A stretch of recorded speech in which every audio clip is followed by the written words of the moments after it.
Hello everybody, welcome back to my channel. It's Pixie again, and if you're new here, welcome. My name is Pixie. Good morning, good afternoon, good evening, whatever you happen to be doing right now when you're watching this. I hope you're doing it fabulously and safely because these are crazy times in the world. And this is going to be another awkward video and kind of a ramble, but I just wanted to address a couple things about Disney. So I don't know if this is going to be a long video or pretty much like to the point, but you know how I get when I just do these like 2 in the morning chats with you. We're going to take a sip of wine for that because I just need to gather my thoughts. I have notes in front of me. I do not script my things. I just take little bullet points, but yeah, it's going to be weird. Let's get ready. So, Disney's been closed since March 14th, and they open officially to the public tomorrow. They've already had their cast member preview, and I've been following a lot of posts on the passholder groups on Facebook and other social media sources like Instagram. I've watched all the vlogs that I could get my little hands on, and basically what I wanted to talk about is what being a passholder is like, especially during the pandemic. My husband and I have been going to the parks together for about 4 years, pretty much since we got together and started dating, and this isn't going to be a negative video at all. It's going to be more informative, but I just have to like address some certain points. I've watched the passholder group on Facebook for a while now, and it's unofficial, of course, but there's over 2,000 members, whether they're cast members or current pass holders or former pass holders or people who are wanting to become pass holders. They are in this group, and I just have seen so many posts and so many comments about like, when's the park going to open? And Disney is slowly, or has been since they closed on March 14th, releasing information because, they were just as confused as we were about when the parks would open or when we would have access to the parks again. And Disney Springs opened, and as you know, I went a couple weeks ago and it was great. The only thing that got to me was the heat, but I'm in Florida and I'm a Floridian, so I should be used to that. But the mask was like a new addition to that situation. But a lot of questions I've been asked about being a pass holder, and I'm sure if you want to look it up on YouTube, many people have discussed this before, but being a pass holder is not a privilege, I guess. I hate that word so much, but it's the best word I can come up with. It's not like I'm so lucky I get to go because it costs a lot of money to do it. But if you do the math on how much you spend to be a pass holder, if you're a Floridian, you get to pay monthly. If you're out of state, you have to pay outright. But if you break it down, if you go at least 11 days a year out of a 366-day year, so that's including leap year, of course. If you go 11 times a year, it pays for itself because a daily pass, 11 days as a pass holder paying monthly, it balances out. I was literally blocked by a girl because she said, well, at least you get to go to Disney. Some people never have. And it was really snotty, and I didn't think that was worth being blocked over. But I digress. This is not about that comment. But I've seen a lot of people saying that, well, we as pass holders should have more options and opportunity. Well, you can't blame Disney because they sent an email out to us pass holders, and it's not Disney's fault that it filled up within 2 hours of that email for the passholder preview, which was a few days ago. And I'm not mad about it because Disney is still trying to adjust, just like the rest of us are, to the pandemic and the situation in the world. But I would not change being a passholder for anything. And when people get a little bit irritated about, oh, well, Universal Studios did this, and it's like, well, that's Universal, that's their way of doing things, and if they had an easier time opening, then go be a pass holder there. So I get a little mad about that. Like, you can't compare the two. It's apples and oranges. Universal Studios has always had their way of doing things, and so has Disney. And Disney has a lot more population coming in, so to speak. And when you're a pass holder, you get discounts. You get discounts on, you get free parking. You get discounts on merchandise. You get discounts on dine-in, which is not quick service. Like when you stand in line at the parks and you just wait for your hot dog, you don't get discounts on that. But if you have a reservation, you get discounts on that. And Parking is up to $30 a day, depending on what Disney is charging. So there, right there, you're saving money if you're driving yourself. And you really can't complain about that because you're saving $30 plus a day per park, and you have the free transportation. So once you're parked at one place, you can just park hop. Well, you used to. The pandemic is now preventing park hopping and fast pass. Plus, if you are booking a resort or you're a pass holder, you get to book fast pass up to, I believe it's 30 days in advance, and if you're staying at a resort, it used to be 90 days or 180. I don't know. I need to get my numbers straight on that one, but it has changed after are going to open for the pandemic. Now you have to reserve a park, but if you choose to spend this money, it literally says in the contract that you will be denied access to a park for whatever reason, and you sign up for that. But a lot of people just get the excitement of the magic in their head where they just expect like all these great things. And yes, you get the great things, but with a price. And they put clearly in that contract, like I said, again, I told you I'd be bouncing all over the place, right? Because here we are. There are many perks, but Disney can revoke those anytime. And once you sign that contract to agree to have that much taken out of your bank account to go to the parks, it's not a privilege or a right, it's a choice. And you sign up for that choice, but I feel like a lot of people with the excitement and the magic, that's where I was going with it, forget about the fact that Disney can revoke those at any time and they can just turn you away. So a point that was made in one of the Facebook groups was, well, I'm a pass holder, I've been paying for this long, why do the people who buy individual tickets per day get first choice? And you have to imagine the percentage we're already paying, so of course we're going to take advantage of it and book as soon as we can. These people have been planning their vacation with their families out of state or even in Florida who decide not to be a pass holder. They probably have a bigger gap of options for the days they can pick because the pass holders are so many of us that they filled up so fast that I was lucky to get in July 19th. We were surprised we got in that soon because some people are saying as pass holders they can't even get in until 2021. But we did take it for granted because, well, my husband and I especially, we live 25 minutes away, so to be like you can't go to the parks anymore in March until further notice, it was kind of a shock because yes, we took it for granted, but we are still so grateful to be able to go. So again, bouncing all over the place, I kind of want to answer questions. If you have any, please leave them down below if I miss anything.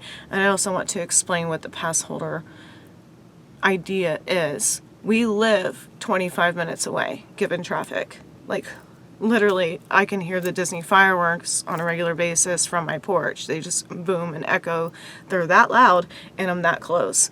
But other people save their entire lives and use their life savings to take their whole family to the park. So I don't feel like I'm missing out on anything necessarily, and I would much rather those families who have saved for years and years and years to take their family and enjoy it, because I have that option.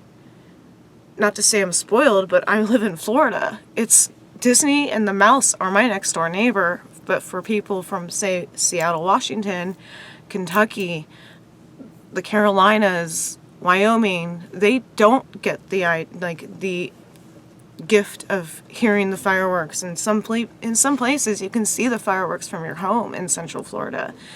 So I'm not mad that we can't get in the park, because when the person got mad at me for saying, well, some people don't get to go at all, but of course I'm going to be upset because we are paying for it on a month-to-month basis. But it is also a choice to be able to save and save and save with the idea that you go to Disney, if you get where I'm going with that. So we love the magic, but it's also an option for me and my husband to go on a date night. And sometimes we'll have just sat around bored at our house and we're like, well, you're off early and what are you doing? I'm like, let's go to Disney. We just wander around. We do have the, I guess privilege is the word you're looking for, to be able to do that, but we're not just like a throwaway. Like, we are so privileged to be Disney pass holders because we do pay a lot of money to be able to do that. And it is, And if you're a pass holder, you still have to put down a big chunk of money. There's a down payment to guarantee your spot as a pass holder. It's like putting down money for a car so nobody else can just buy that car. It's the same idea. It's guaranteeing your space in line to go to the parks. But now with the pandemic and things going on, things are going to change, so we just feel lucky enough to be able to go at all, even though we're paying month to month and we've been pass holders for years. There's no perks reward system, there's no point system. It's just, if you're going to pay, you can go, kind of thing. And that's even before all this craziness happened with the world. And yes, we feel like we're going to miss out on a lot of things, but we do know that Disney will always be there. So if you're considering becoming a pass holder, the best thing I can say is just set aside a set amount of money and just treat it as a vacation. But if you're a Floridian, you have the option of just being like, oh, well, you know, we were not doing anything this weekend. Let's just go to Disney. And even if you don't spend any money, or if you pack a lunch in your bag, you can still enjoy the magic. You can get your fast passes. You can still go on the rides. You don't have to spend an arm and a leg if you're already paying that monthly payment, and you're already saving so much just in parking alone. Plus the souvenirs, and if you do eat in the parks, you get a set discount for certain things. So plus you get your free photo pass, and that's really fun. There are many out-of-state pass holders, like I said, and we have talked to many of them, and they're like, well, we just want to go so often that it's actually costs less in flights, and because we're paying monthly, that we can just save for the flight and stay off-site, as they call it. Like on-site means you're staying at a Disney resort, but then you can get a shuttle from, say, a hotel in Kissimmee or Orlando. So they're actually like, yeah, we go often enough, even though we're from New Hampshire, so to speak, you know, any state really, where it's worth paying outright for me and my family, and because they'll go 4 times a year, but they just look forward to coming back to Florida. And they've actually asked us, like when we make friends, we're just having a random dinner, and we run into these people, or we're standing in line for a ride, and they're like, oh, you're Floridian, tell us about it. And they actually consider moving to Florida. And we're like, well, it stays hot, so if you're ready for some heat and some overcrowding, sure, move to Florida, because it is super crowded here. But you know, I digress. It just makes people happy to come down here and they see it's worth it. I don't think that people should get mad because we are pass holders and that we got upset because the park's closed, because we invest a lot of money into going to the parks. So it was really unfair that a person would block me on social media over the fact that I'm a pass holder and they were not, over the fact that, oh, well, I can afford it. Well, it's like, but we do set money aside in our budget, knowing that we're going to Disney. I'm not saying I'm better than other people or that we have more money, but we just make room for it. And it was just unfair for people to get mad at me, or for people in the pass holder group to say, like, we should have special privileges because we're just human beings going to an amusement park. We don't have VIP unless you're Club 33, and that costs a lot more money. That's literally 33 grand a year, hence the 33 in dues. And if you don't know what Club 33 is, that's an exclusive club to Disney, and you basically get free food and a club per amusement park in each of the parks around the world, and you pay a lot of money to do that. So the only privileged Disney members are Club 33, or if you live at Golden Oaks, which is Disney's exclusive real estate. That means giant Mickey Mouse themed mansions that start at like $4.5 million.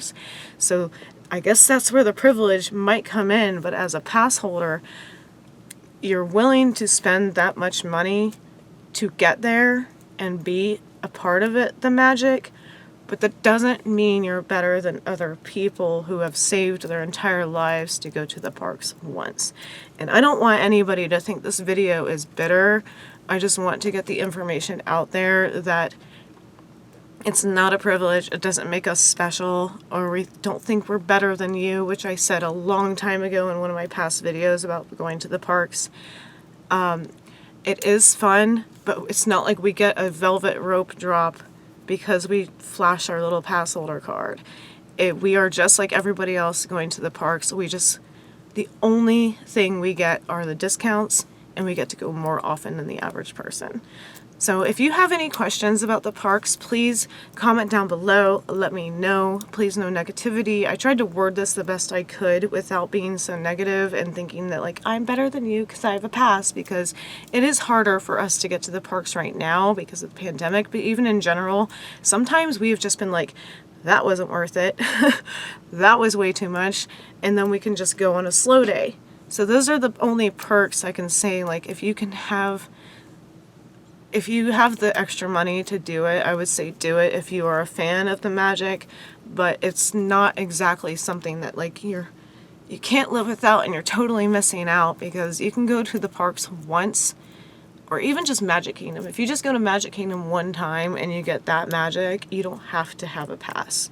The only thing you're missing out on is like the free parking. Like, and being a Floridian, like I said, you do see it everywhere. You can hear the fireworks from our house. And it's like, sometimes it does get old and we take a break, we take a step back. We're like, we've been to the parks a lot lately. And I'm a huge Disney fan. My dad worked there. My husband's aunt worked there. I have cousins who go with us, like they're pass holders too, and they're also huge Universal fans, so it's just like to each their own. When I say like I did this video, one, because of the pandemic, and two, because I've been watching the pass holder group just saying like, well, we pay so much, and it's like, well, they do too. Non-pass holders are paying just as much for that dream vacation, and we just kind of take it for granted. And then when people compare it to Universal, those other parks, Busch Gardens, Universal, they kind of have their own entity. They have their own specialty. There's a reason that there are pass holders for those too. So you can't really compare those. And yeah, the one person who said that I was just privileged for being a pass holder. There's like a cotton fur in my mouth, sorry. I felt like that person blocking me was just unnecessary, so I figured I would just get on here and try to just talk about why we are pass holders, why we choose to be so, and that it is not cheap. It does not make us VIP members.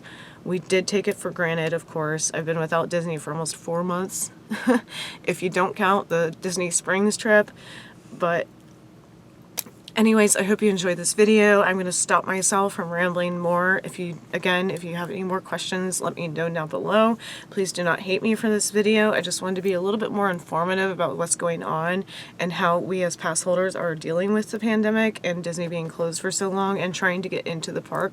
It's not easy. We did not get first pick, obviously. The one thing we did was get that email, etc., but I missed it by like 30 minutes. I swear I answered the email and it said we were already booked for the preview for the pass holders.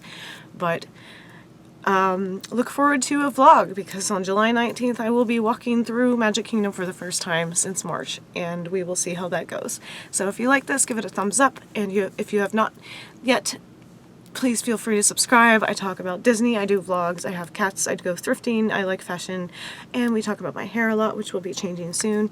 And I hope you have a wonderful night, day, afternoon, tea, not the bad tea because we don't do drama here, wine, whatever you happen to be doing. Be sure to take care of yourself and your loved ones, and wash your hands. Love you. Pixi out.